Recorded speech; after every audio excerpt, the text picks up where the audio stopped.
So we're talking about parallel universes. It came up the other day, and the original author of the article, Peter Gorham, in the New York Times article, said it was unfortunate tabloid journalism. But, you know, there is research in the world of physics on the issue of parallel dimensions, incidentally, and it's not implausible. And especially for those of you who have been reading science fiction for many years, it is possible, I think. I'm not a theoretical physicist, but we have one of the world's best joining us right now on the program. He's a household name. You've seen him. You've heard him. Michio Kaku, theoretical physicist at City College of New York, my alma mater in my undergraduate years. Best-selling author, co-founder of string field theory, and such. And his books include many, many bestsellers that you may have read. And he joins us now on the Savage Nation to talk about parallel dimensions. Dr. Kaku, welcome to the Savage Nation. Thank you so much for being with us. Yeah, glad to be on the show in 3 dimensions. Well, look, you're the real McCoy, and we're not physicists. Some of us can read science, but theoretical physics is another world. Is there any possibility there could be a parallel universe or universes, Doctor? Well, believe it or not, this is what I do professionally. And if you watch the Big Bang Theory, you know that Sheldon works on string theory. And I'm one of the early pioneers in string theory. I'm the founder of string field theory, one of the main branches of string theory. And string theory says that we live in maybe 10, maybe 11-dimensional hyperspace. And that parallel universes, we're talking about a multiverse of parallel universes, not just one or two, but a landscape of parallel universes. So we could be having this very same conversation in another parallel universe, except there are 3 of us or 4 of us online instead of just 2. Oh, God, isn't it enough that it's just the 2 of us?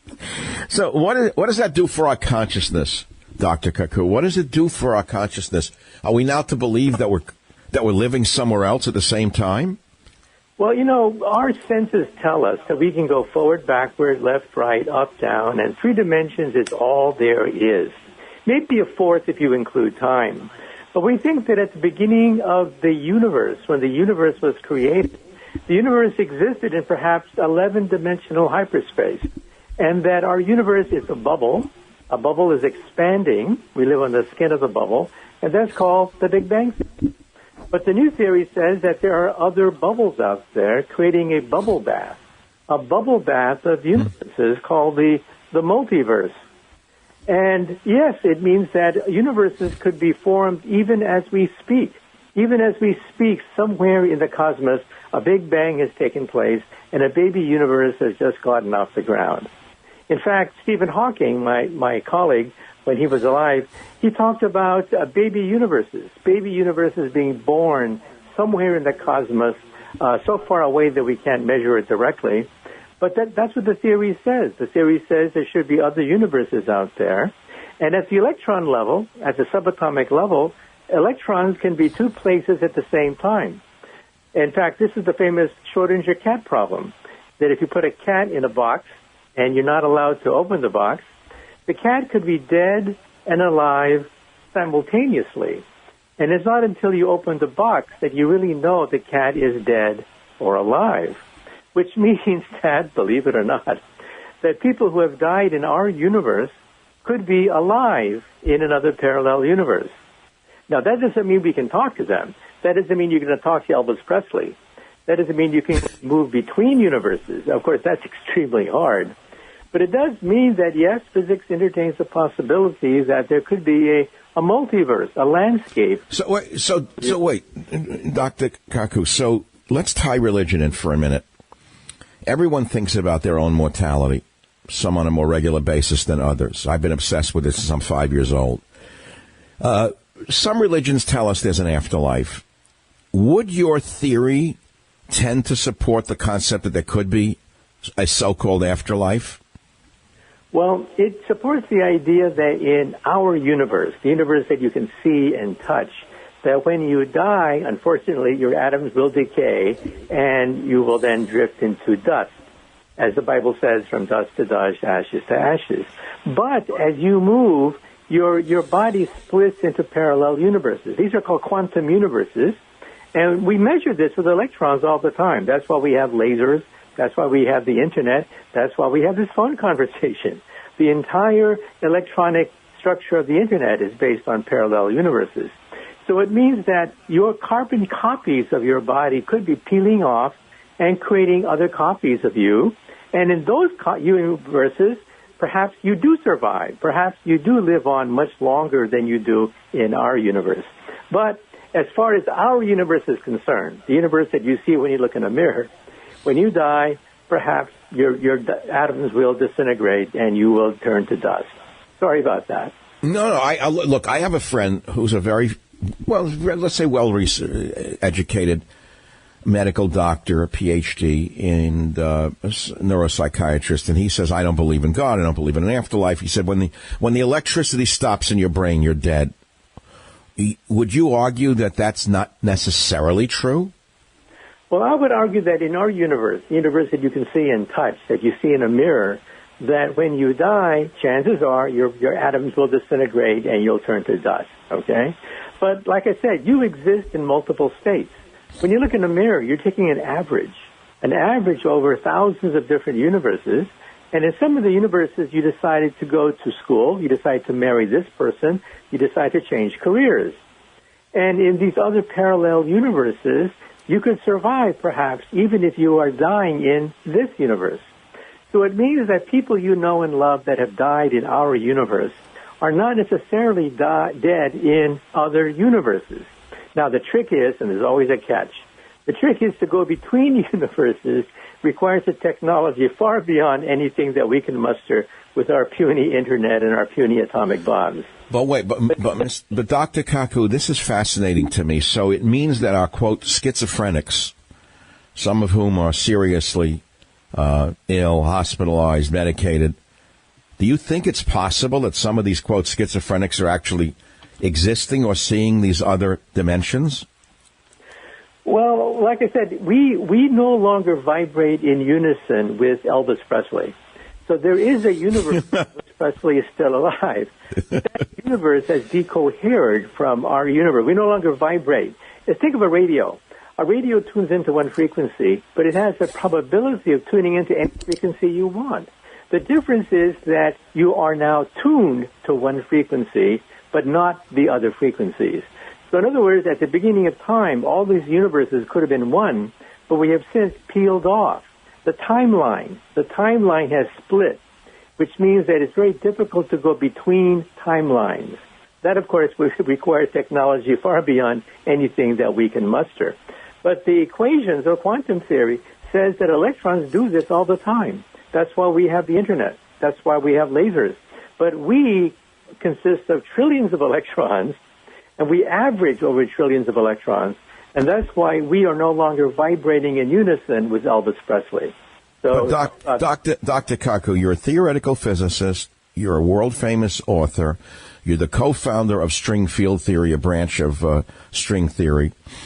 When you were a boy, if you don't mind, when you were a boy, you must have been a very deep thinker, you must have thought about the meaning of life and death. Is that how you wound up in theoretical physics, or what drove you into that field? Well, you know, I was brought up in as a Presbyterian, but my parents were Buddhists. And in Buddhism, there is no Big Bang, there's no God, there's no beginning or end. In the Presbyterian Church, there is a beginning. So there's two diametrically opposed points of view. But with the multiverse idea, we can now combine these 2 points of view into one. You see, our universe had a Big Bang. Our universe did have a beginning, but our bubble universe coexists with other universes in a bubble bath of universes, and they're floating in nirvana, that is 11-dimensional hyperspace. And so, in other words, our universe had a Big Bang, had a beginning, but there are other universes that are being formed all the time, and they exist in nirvana. Nirvana is hyperspace. Nirvana is the larger arena in which these bubbles can float. And when these bubbles bump into other bubbles or peel off a baby bubble, that's called the Big Bang. That explains the origin of the universe. our universe was created perhaps when two bubbles collided to create a bigger bubble, which is our universe. We're speaking with Dr. Michio Kaku, and it got triggered by the tabloid story the other day on parallel dimensions that are possible in reversing time. On a pragmatic level, a practical level, Dr. Kaku, I read this morning that satellites and spacecraft malfunction as Earth's magnetic field mysteriously weakens. What do you think is causing the weakening of the Earth's magnetic field? First of all, the story is absolutely true. The magnetic field of the Earth does wander. It wanders several miles every day, in fact. And it also is decreasing in intensity. We can actually compare it using the measurement of magnetism centuries ago by the ancient mariners. We know that it's weakening and it's wandering, and there could be a flip at a certain point.